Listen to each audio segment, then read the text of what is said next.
மலைகளின் அரசு என்று அழைக்கப்படும் நீலகிரி மாவட்டம் சுமார் 55% வனப்பகுதியை கொண்டதாகும். இந்த வனப்பகுதி யானை, புலி, சிறுத்தை, கரடி, மான், காட்டு மாடு உள்ளிட்ட பல்வேறு வனவிலங்குகளின் புகலிடமாக திகழ்ந்து வருகிறது.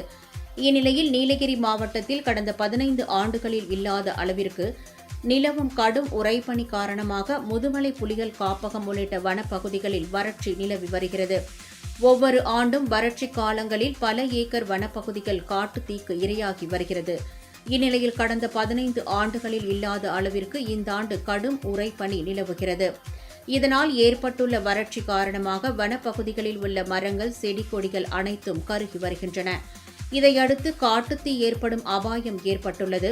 இதனை தடுக்க காட்டுத்தீ கோடுகள் அமைப்பது உள்ளிட்ட பல்வேறு நடவடிக்கைகளில் வனத்துறையினர் தீவிரமாக ஈடுபட்டு வருகின்றனர். மேலும் வனப்பகுதிகளை பாதுகாக்கும் வகையில் வரும் மே மாதம் வரை மலையேற்றத்திற்கு தடை விதித்து வனத்துறை உத்தரவிட்டுள்ளது. அதன்படி அவலாஞ்சி, முக்கூர்த்தி தேசிய பூங்கா பகுதிகளில் மலையேற்ற வீரர்களுக்கு தற்காலிகமாக அனுமதி மறுக்கப்பட்டுள்ளது.